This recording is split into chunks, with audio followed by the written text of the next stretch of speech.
Tunde Adebayo was halfway through a silent dinner when the woman on his television screamed the name of his company.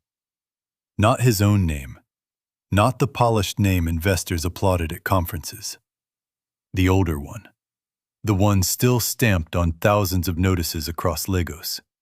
The one his legal team had been trying to quietly retire for 2 years. He stopped chewing. On the screen, rain hammered a narrow street in Mushin hard enough to blur the camera lens. Plastic buckets floated in muddy water. A thin mattress leaned against a wall already black with damp. A woman stood barefoot in the rain with 2 children pressed into her sides, one child crying, the other staring at the locked metal gate in front of them, like a door might still open if he looked at it long enough. The reporter was talking fast, because reporters always did when suffering was fresh and cameras were live. Single mother, 3 years in the apartment, rent dispute, forced removal, neighbors outraged, children stranded, landlord unavailable for comment. Tunde barely heard any of it, because behind the woman, fluttering in the rain, stuck crookedly to the gate with clear tape, was a bright orange notice. And at the bottom of that notice, just above the signature line and just below the property code, was the company seal. Adebayo Urban Holdings. His company. His building. His system. The fork slipped from his fingers and struck the plate with a sharp metal crack. The sound echoed through a dining room built for 12 people and used by 1. Floor-to-ceiling windows wrapped around the penthouse, showing a glittering city that looked almost beautiful if you never had to touch it. From up here, Lagos was all gold reflections, red taillights, and ambition. The kind of city men like Tunde loved, because distance made inequality look like design. The reporter moved closer to the woman. "Madam, where will you sleep tonight?" The woman did not answer at first. She was holding herself too tightly for that. Her wrapper was soaked through. Her braids clung to her face. She looked like someone using the last of her strength just to remain upright in front of strangers. Then the smaller child tugged her hand and asked, in a voice so small Tunde almost missed it, "Mummy, are we going back when the rain stops?" The woman shut her eyes, and something old and cold inside Tunde shifted. He set down his napkin, picked up the remote, and increased the volume. The camera caught the building number for less than 2 seconds. Block C, 17 Oladele Street. That was all he needed. Tunde stood so quickly his chair scraped backward over imported stone. He walked out of the dining room, through the dark hallway lined with modern art he never looked at, and into his study. The room smelled of leather, paper, and air conditioning. It smelled like control. He sat behind a desk made from a single slab of walnut and opened his company's internal portfolio system. He typed the address. The property loaded in less than a second. Adebayo Urban Holdings, Mushin Cluster. Managed by Crestline Asset Services, Unit C4. Tenant name, Zainab Balogun. Status, eviction executed. Executed. Such a clean word. Such a bloodless word. No mention of the rain. No mention of the children. No mention of where human beings went after a process was executed. He clicked deeper. 36 months in the unit. 29 payments made in full. 3 late, 1 partial. 2 months unpaid. He frowned. For 2 unpaid months, they had removed a mother and her children in the middle of a storm. He kept reading. 11 automated reminders. 2 escalation notices. 1 legal filing. No approved hardship review. No in-person welfare contact. No payment restructuring. No human notes except one line from a Crestline case officer. Tenant unresponsive. Standard recovery procedure continued. Tunde stared at the line until the words seemed to rearrange themselves into something uglier. Standard recovery procedure. He leaned back in his chair, but there was no comfort in it anymore. He heard his father's voice the way he always did when money and weakness entered the same room. Property is discipline, Tunde, not emotion. The moment rent becomes charity, business becomes collapse. His father had built the first 8 buildings of the empire from almost nothing. He had started as a landlord with 1 decaying block in Yaba, then 2, then 12, then 80. By the time he died, he had convinced half the country that ruthlessness was another word for intelligence. Tunde had inherited the company, modernized it, digitized it, scaled it, and turned it into something the old man would have worshipped. Efficient, automated, predictable, protected from sentiment. He had once been proud of that. Now, a little boy's question kept looping in his mind. Are we going back when the rain stops? Tunde picked up his phone and called his chief operating officer. Richard Bassi answered on the 3rd ring, voice thick with sleep. Sir? What happened at Oladele Street tonight? A pause. Sir? Mushin, Block C, Unit C4.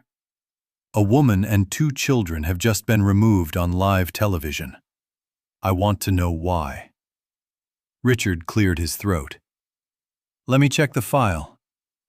I already checked the file. Another pause, longer this time. Tunde could picture him sitting up now, suddenly awake, feeling trouble before he could name its shape. Then you know it went through Crestline, Richard said carefully. They managed that cluster independently.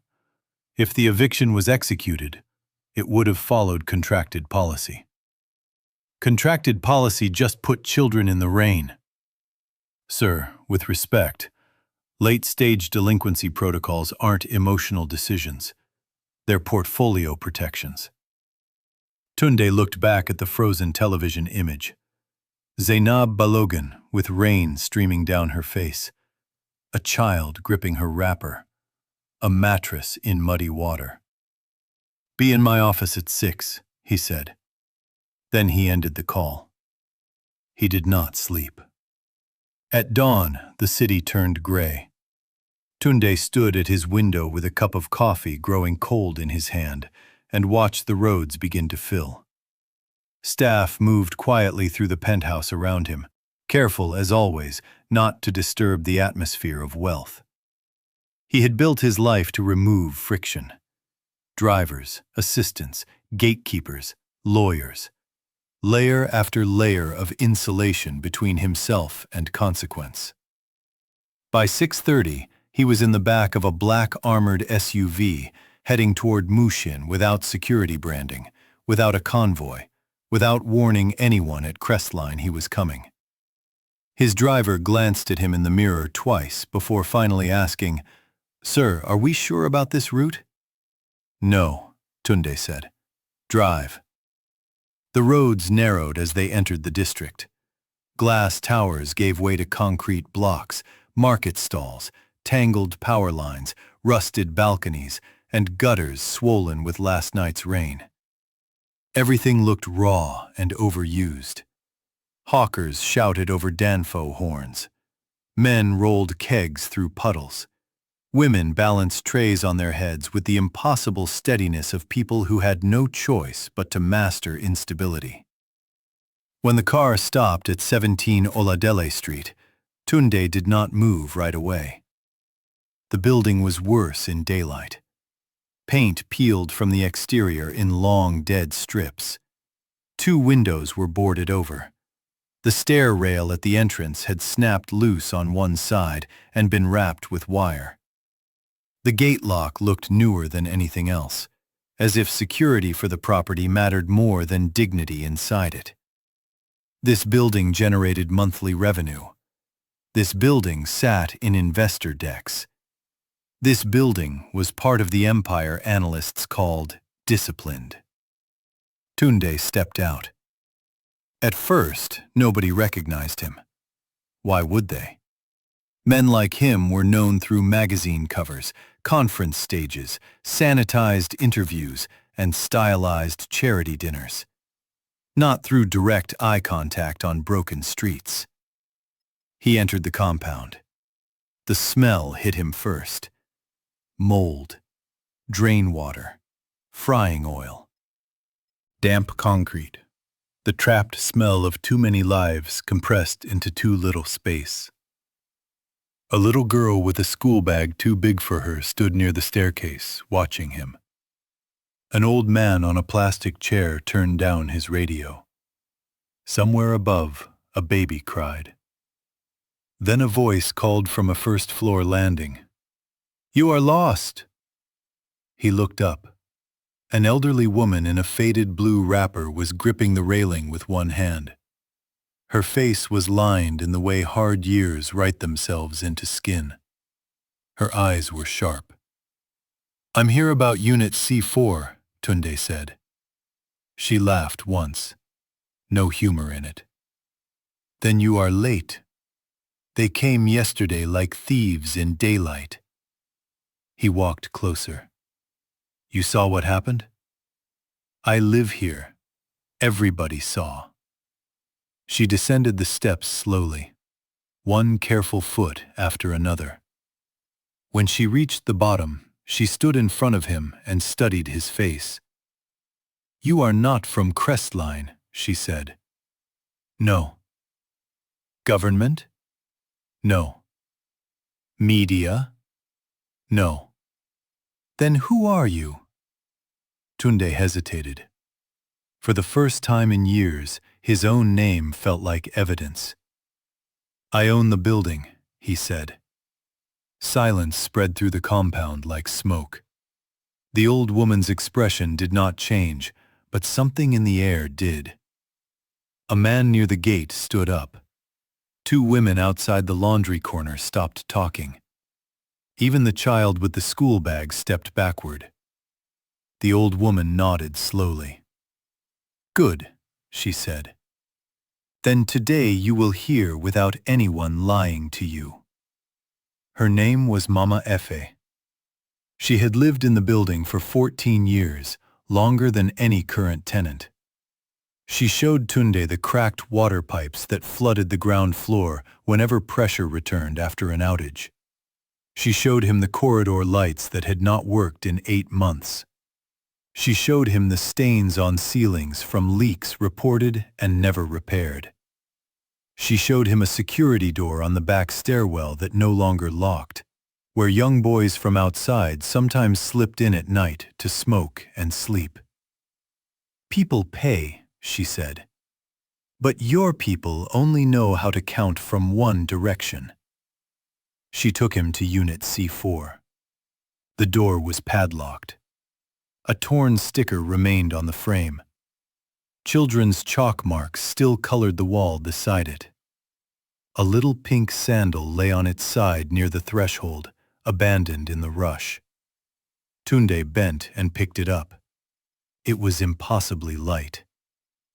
"Her little girl lost that," Mama Efe said.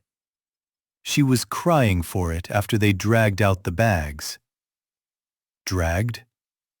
Mama Efe looked at him with open disgust. "You thought eviction was paperwork?" A man from the next unit stepped forward. He wore a mechanic's overall stained black at the knees. "The woman begged them to wait until evening." She said she had called and called. She said she worked hospital shifts and had part of the money. "They laughed," another voice said from behind him. A younger woman joined them, holding a toddler on one hip. One of them told her if she had enough strength to beg, she had enough strength to move her things. Tunde felt something rise hot in his throat. Did no one from management come before legal removal? He asked. Everybody laughed this time. Not because it was funny, because the question itself proved how far away he had been. Mama Efe answered for them all. Your management does not come. Your management sends messages. Your management sends threats. Your management only appears when there is money to collect or shame to deliver. Tunde looked around at the faces gathering near him. Suspicion, anger, exhaustion. A few held curiosity, but none held trust. Why would they? For 20 years, his company had existed above them like weather. Felt, never seen. Powerful, never reachable. Where is she now? He asked. Mama Efe shrugged. A church shelter first, they said. Maybe Idi Araba, maybe somewhere else. When people fall in this city, they disappear quickly. Tunde slid the small pink sandal into the inside pocket of his jacket. Then he walked back to his car without another word. At 9:15, he entered Crestline Asset Services. Their regional office occupied the third floor of a polished commercial building in Surulere. Glass doors, scented lobby, branded wall panels. The kind of place designed to make cruelty feel administrative. The receptionist rose when she saw him. Good morning, sir. Do you have an appointment? No. He kept walking. 3 managers met him before he reached the conference room. Their smiles arrived first, then vanished when they realized he was not there for ceremony. The regional director, Femi Salako, appeared 2 minutes later with a laptop under one arm and panic tucked neatly behind his teeth. Mr. Adebayo, he said, forcing warmth into his voice. If we had known you were visiting— That woman on Oladele Street knew you were visiting, Tunde said. You sent men. The warmth vanished. Femi led him into a meeting room lined with market reports and collection charts. Richard was already there, jaw tight. He must have driven straight from the main office. Tunde stayed standing. Open the Balogun file, he said. Femi obeyed. The screen filled with bullet points, timestamps, compliance notes, legal references, debt ratios, and risk categorizations. Everything about the file was polished, except its humanity. Explain to me, Tunde said, why a mother with 2 children was removed during a storm after 2 months of arrears without a hardship intervention. Femi adjusted his glasses. Because the account met enforcement threshold under the service agreement. That is not an explanation. That is a shield. Sir, if we suspend thresholds because a case is emotionally uncomfortable, arrears discipline breaks across the cluster. Tunde stared at him. Emotionally uncomfortable? Femi shifted. Sir, respectfully, our obligation is asset protection. Richard stepped in, perhaps sensing the room tilting. What Femi means is that scalable housing management depends on consistency. Exceptions create contagion. Once tenants perceive negotiability, delinquency spreads. Tunde turned to him. So your position is that terror is efficient? No, sir. Then choose better words. Nobody spoke. Tunde moved closer to the screen. How many calls did she make? Femi glanced down. There are 11 inbound attempts logged over 13 days. And how many human conversations? No answer. Tunde looked at Richard. 0, Richard said quietly. Did anyone verify employment status? No. Did anyone inspect child welfare risk?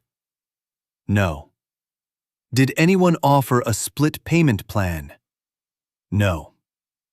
Did anyone physically visit before filing? Femi tried again. Under current portfolio structure, field contact is not mandatory before legal escalation. Tunde's voice dropped low enough to make everyone lean in to hear it. Then current portfolio structure is filth. He straightened. Freeze every pending eviction under Adebayo Urban Holdings, effective immediately. Femi blinked. Sir, with respect, that would be operationally. Did I sound uncertain? Richard inhaled sharply. Tunde, a broad freeze will trigger lender concern, reporting distortions, and potential copycat defaults. Good, Tunde said. Maybe fear should spread upward for once. He pointed at the Belogan file. I want the full case trail. Calls, notices, vendor footage, field team identities, legal invoices, and payment history. Then I want the last 12 months of eviction actions across every residential property we own, directly or indirectly managed. Names redacted if your lawyers panic. But I want age of household, employment status where available, number of children, days from first delinquency to filing, and every building-level maintenance complaint tied to those units. Richard stared at him. That's thousands of files. Then start opening them. He left Crestline with something worse than anger. Clarity. By noon, his executive boardroom was full. They were the cleanest people in his orbit. Perfect collars, expensive watches, neutral expressions practiced in the mirror of high consequence. The kind of people who could discuss human displacement using terms like exposure management and recovery sequencing. Tunde took his seat at the head of the table and said nothing until every phone was face down. Then he asked, How many families did we remove last year? Nobody answered immediately, because nobody expected the question to matter. Finally, Richard said, Across all classes of residential inventory, formal possession recoveries were within normal number. Richard glanced at the tablet in front of him. 648 completed evictions, another 309 settled before enforcement. The room stayed silent. Tunde let the numbers sit there. 648. Not a spreadsheet now, not portfolio noise. 648 front doors. 648 collapses. 648 moments after which children asked questions adults could not answer. How many of those involved minors? He asked. The legal director spoke this time. We don't centrally tag all dependent information. Tunde smiled without warmth. Of course you don't. Easier that way. He pushed the pink sandal onto the table. It landed in the center like an accusation. Several executives looked away. This came from one of our units, he said. A child left it behind yesterday, while our contractors put her family into the rain. He looked around the room. For years, I have allowed all of you to tell me stories in metrics. Occupancy, yield, turnover, enforcement, leakage. You turned pain into vocabulary, and I rewarded you for fluency. That ends today. The CFO folded his hands. What precisely are you proposing? A complete eviction moratorium while we audit process failures. The CFO nearly laughed. That would be financially reckless. Tunde leaned forward. No. What is reckless is believing institutional cruelty carries no long-term cost. Then he began reading from a preliminary report his analysts had rushed to assemble in the last 2 hours. Households evicted within 30 days of first missed payment. Units with unresolved maintenance complaints preceding delinquency. Tenants who had paid consistently for over 2 years before default. Families in buildings where water failure, mold, or power instability had been logged repeatedly. Cases escalated without human contact. The further he read, the smaller the room seemed, because the pattern was undeniable. This was not rent discipline. This was extraction, and it had been executed under the language of professionalism so long that even intelligent people had stopped hearing the screams inside the process. That evening, Tunde found the church shelter. It took 2 calls, one angry favor from a district official, and a volunteer coordinator who didn't want to share resident information with a billionaire she did not trust. She had good instincts. The shelter occupied the fellowship hall of an old church behind a mechanic line. Metal fans turned slowly overhead. Thin mats covered the floor. Women sat in clusters beside bags and sleepy children. Somebody had made jollof rice in a large aluminum pot. Somebody else was washing plastic plates in a basin by the wall.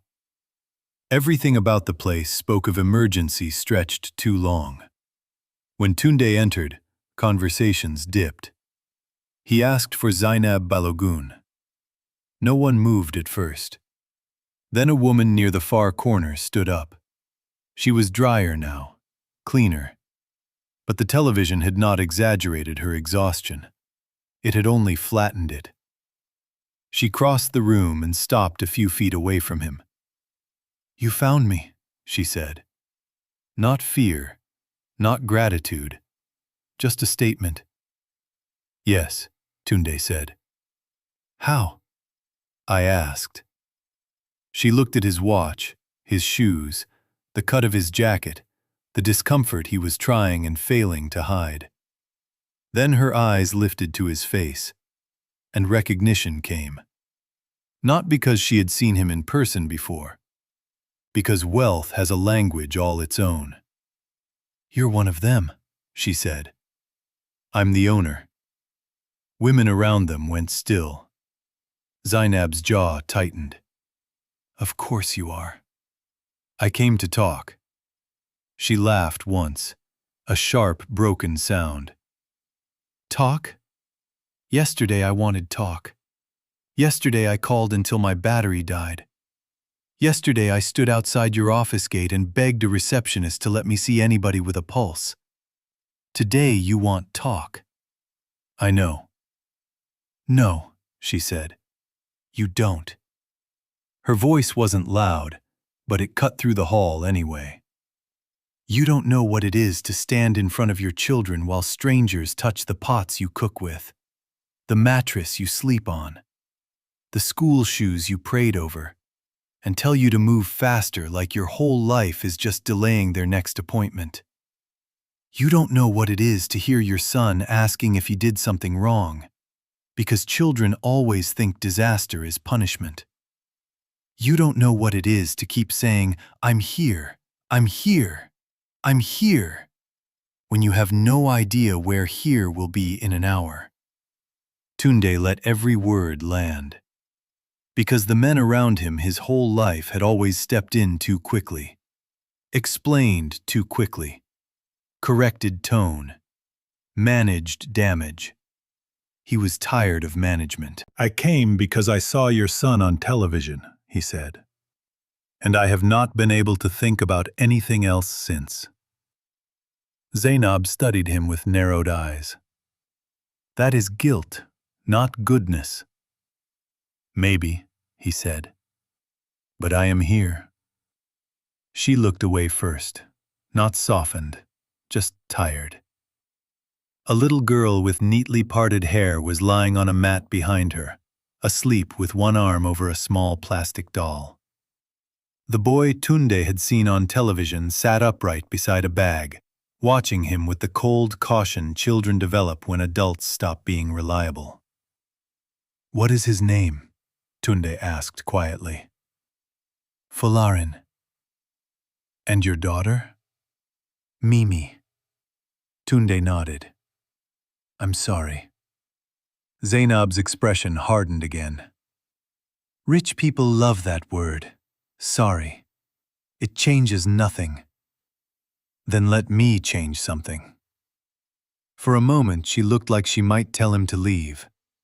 Instead, she folded her arms and said, "Fine. Start with the truth. Do you even know why I was behind?" Tunde said nothing. She answered her own question. Because my mother had a stroke in Abeokuta. Because transport back and forth drained my savings.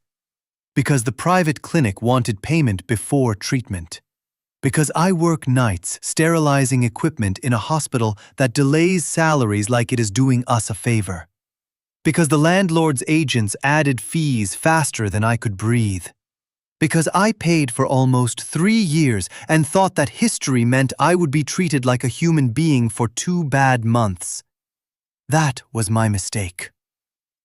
One of the older women in the shelter murmured, in agreement. Zainab continued. I did not refuse to pay. I asked for time. I asked for a plan. I asked for one meeting. They answered with paper. Tunde looked down. In his head, the file line returned. Tenant unresponsive. He wanted to burn the phrase. Will you let me help? He asked. Zainab held his gaze. Help is not a room for 1 week and a photograph for your conscience. Help is not one envelope and silence after. Help is not charity that leaves the machine untouched. I know. Do you? He took a breath. No, but I'm learning quickly. For the first time, something in her face shifted.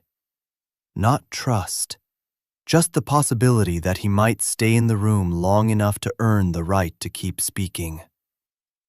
Over the next 3 days, Tunde saw more of his empire than he had in 20 years.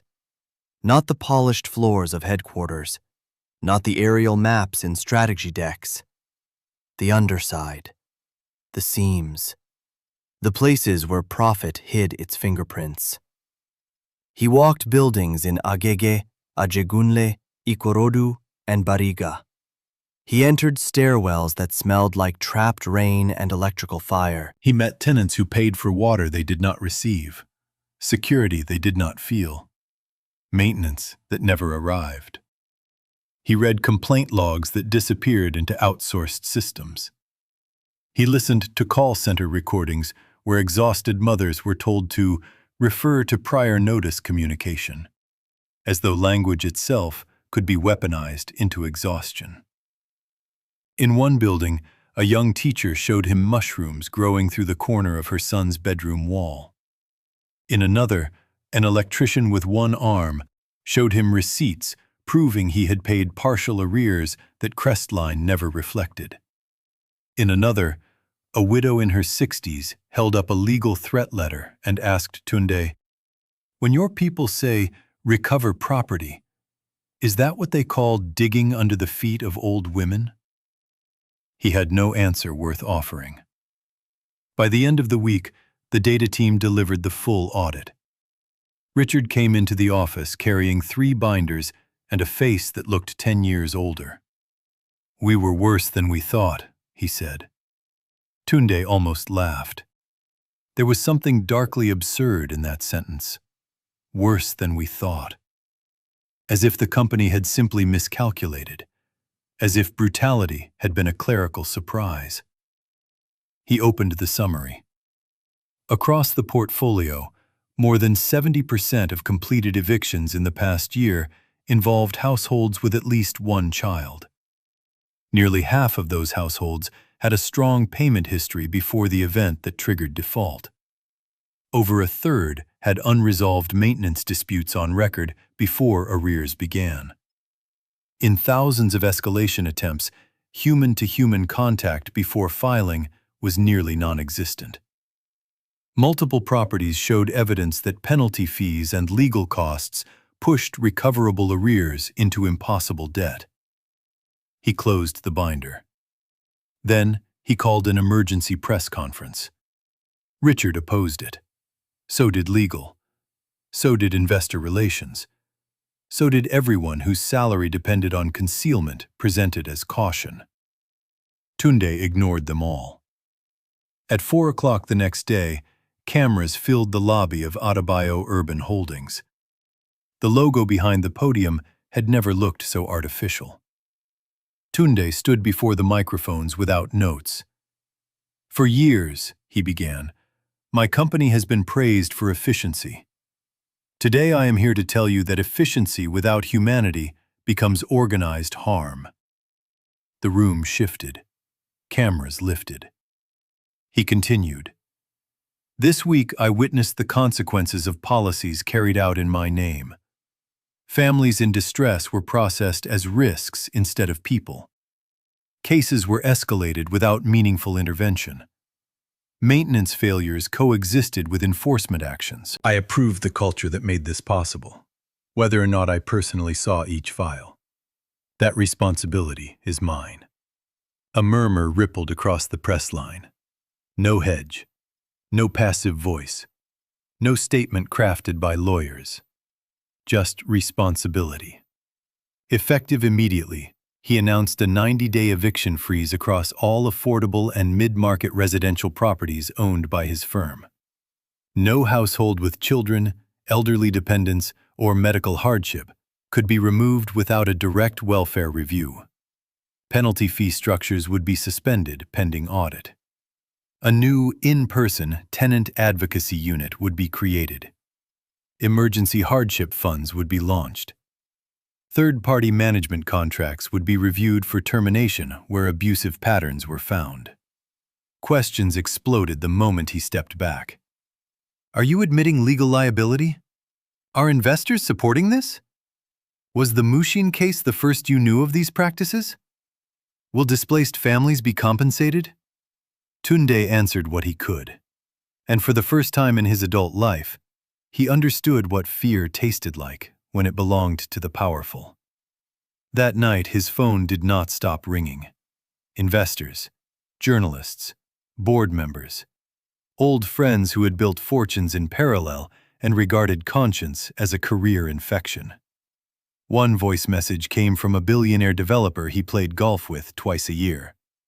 "You're emotional, Tunde. Dangerous combination. Markets don't reward shame." Tunde deleted it. Then he called Zainab. She answered on the fourth ring. "I saw the news," she said. "So did I." A pause. "Words are easy," she said. "I know. You keep saying that." "Because it keeps being true." She was quiet for a moment. "Mimi asked if you are the man from the television who looked like he saw a ghost." Despite everything, Tunde almost smiled. Maybe she was right. By the second week, retaliation began. Not from tenants, from the machine.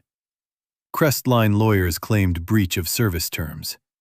2 lenders requested urgent portfolio explanations.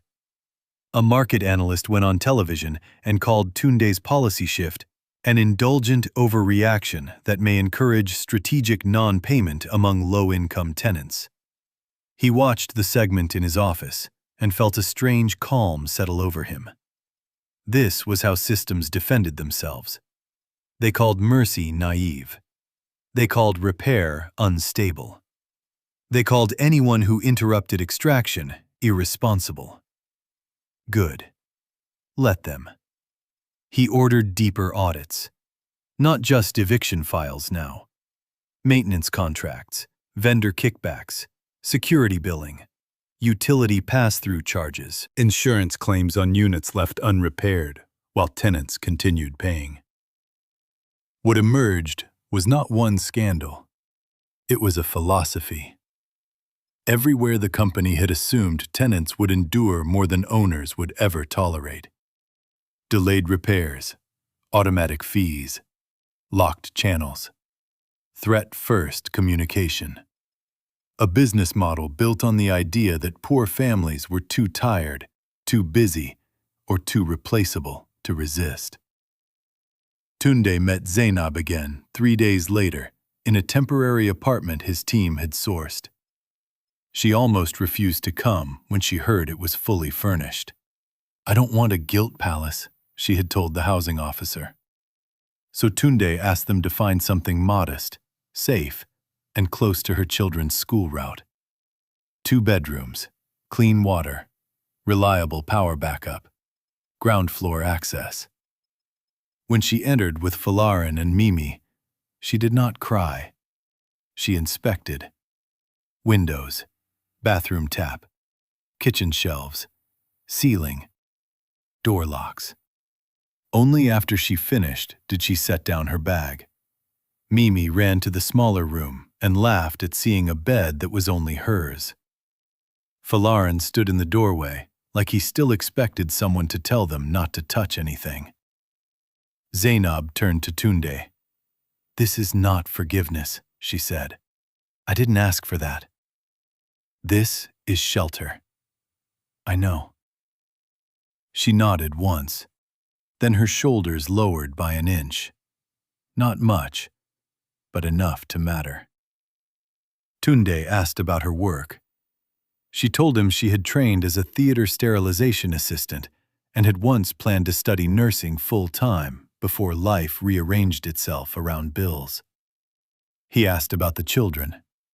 Falarin liked drawing buses and wanted to build machines. Mimi wanted to become the person who gives injections without pain, which made Zainab laugh for what seemed like the first time in weeks. As he listened, Tunde felt the obscenity of reduction. A file had called her delinquent. A process had called her unresponsive. A risk score had called her recoverable loss. But she was not a file. She was a mother with a profession, a history, a family, a plan interrupted by crisis. And his company had nearly erased her with paperwork. That same afternoon, he terminated Crestline's management contract for the Mushin cluster. By the end of the month, 3 more contracts followed. In their place, Tunde launched a pilot system his board said was too expensive. He called it the Human Review Protocol. It was built on 3 mandatory steps before any legal filing. First, direct contact by a trained case officer in person, not just by message. Second, a hardship assessment that examined illness, income disruption, caregiving burden, and building conditions. Third, a recovery plan offering split payment, temporary assistance, or relocation support if the tenancy was genuinely unsustainable. No household with children could bypass those steps. No case involving major unresolved maintenance issues could proceed. No outsourced legal vendor could act without internal welfare sign-off. Investors hated the memo. Tenant groups stared at it in disbelief. Then, slowly, calls began to change. Case officers reported that most families in distress were not refusing to pay. They were drowning, briefly, and needed structure, not punishment. Partial payment compliance increased when people were treated like participants instead of targets. Collections stabilized in properties where maintenance was fixed before threats were issued. Residents who had spent years hiding from management began speaking openly once they believed somebody might actually answer. It turned out that dignity was not the enemy of revenue, only of laziness. 3 months later, the first measurable results arrived. Completed evictions had fallen sharply. Arrears recovery improved in multiple pilot buildings. Vacancy turnover costs dropped. Vandalism complaints fell. Tenant retention rose. Legal fees decreased. Richard brought the report into Tunde's office and placed it on the desk without speaking. Tunde read it once, then again. Finally, he looked up. "Say it." Richard exhaled through his nose. The numbers favor the intervention. That sounded painful. It was. Tunde set down the report. Why? Richard hesitated longer than usual. Because I built part of the old system. So did I. Richard nodded. Yes, but you changed direction publicly. I stayed busy making it work privately. For a moment, they sat in silence. Then Richard said something Tunde had never heard from him before.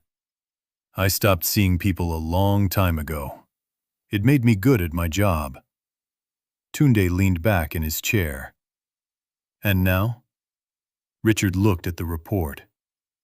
Now I'm not sure that was the same thing. Transformation did not arrive in one dramatic sweep. It came in humiliations, in rereading old approval chains, in hearing recorded calls, in walking buildings before dawn, in discovering how often people with power confuse distance with objectivity. Tunde made himself keep going. He attended tenant forums where women shouted in his face and men listed years of neglect without pausing for breath. He visited schools where children from his buildings struggled with attendance after displacement. He sat with pastors, community organizers, legal aid volunteers, and housing advocates who had been cleaning up the aftermath of men like him for decades. Some despised him.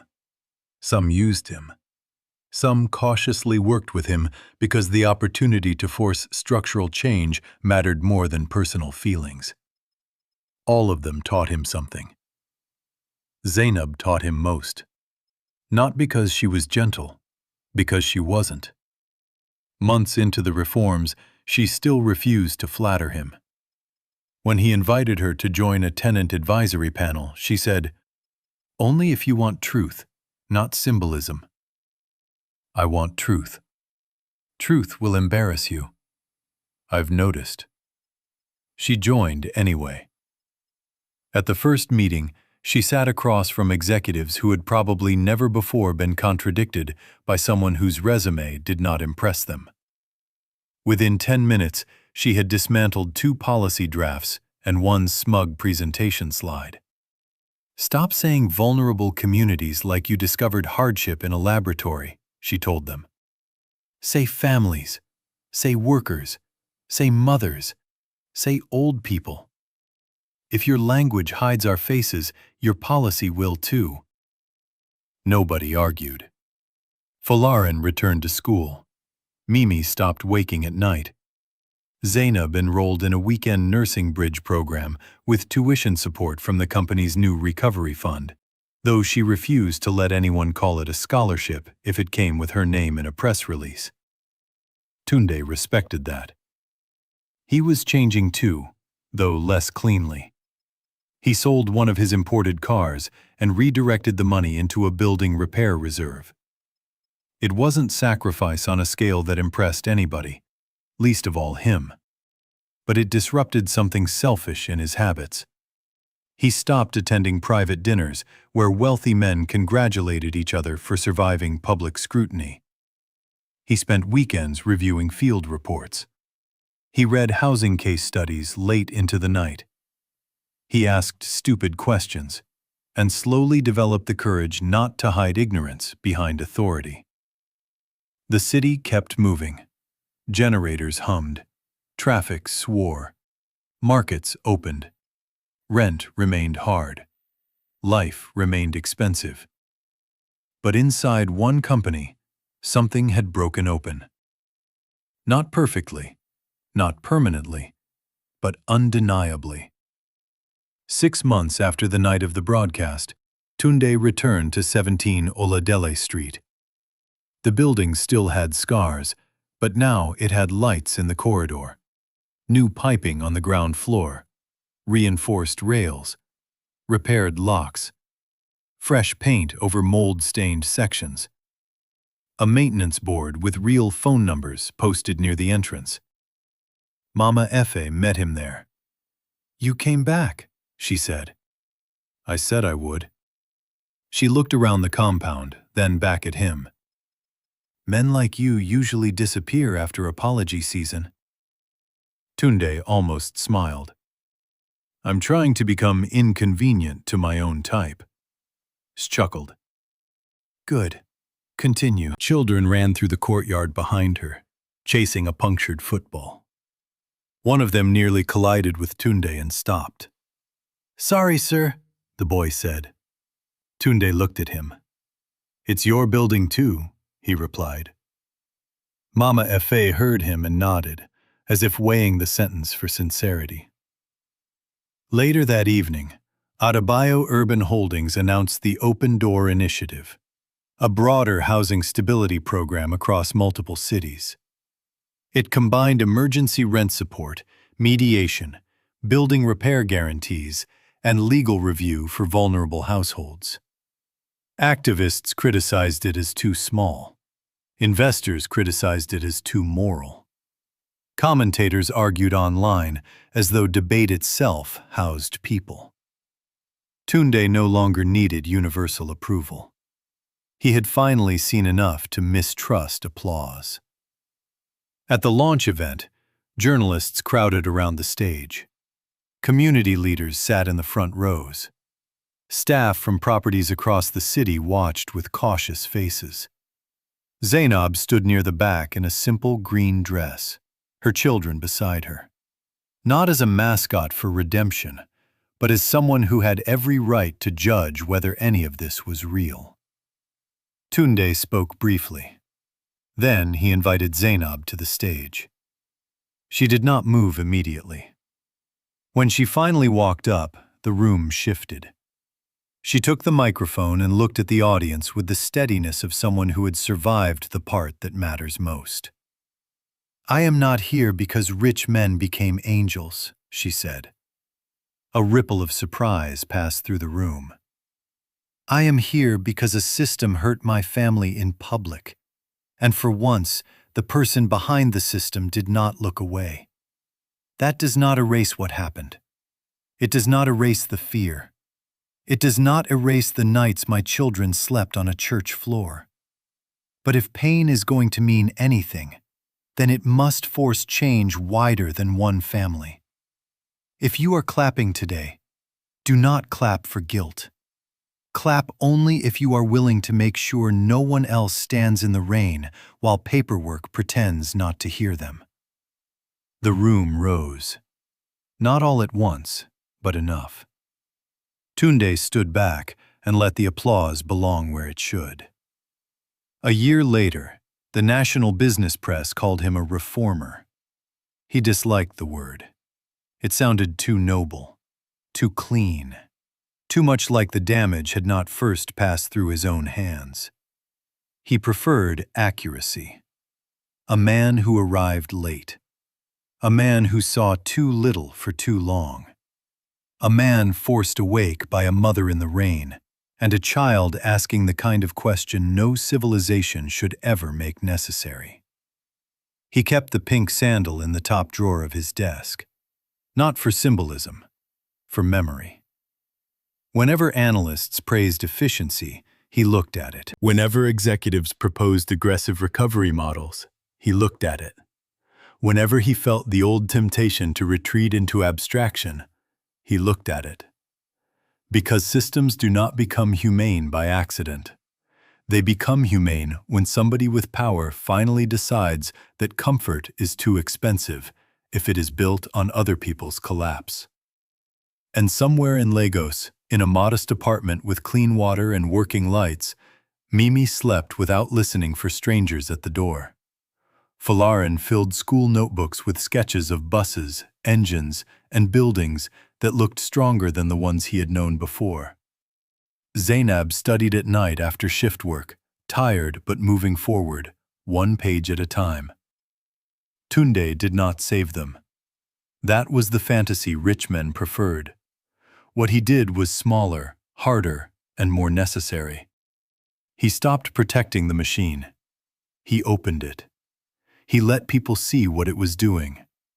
Then he used his power to change what should never have existed in that form. For some people, that still wasn't enough. Maybe it never would be. maybe it shouldn't be. But on certain nights, when the city glowed beneath his window and wealth once again tried to whisper that distance was wisdom, Tunde remembered the sound of rain on a television screen, a bright orange notice stuck to a gate, and a little boy asking if they could go back when the weather changed. And he knew this much with certainty. The rain had not been the disaster. The disaster was the kind of success that could watch it happen and call itself innocent. If this story moved you, don't just feel it for a moment and scroll away. Share it with someone who still thinks poverty is just laziness wearing old clothes. Subscribe if you want more powerful stories that expose injustice, dignity, and the human truths hidden behind money and power. And if you've ever seen a family pushed to the edge by rent, debt, or silence, tell me in the comments where you're watching from and what part of this story hit you the hardest. Your voice matters more than you think.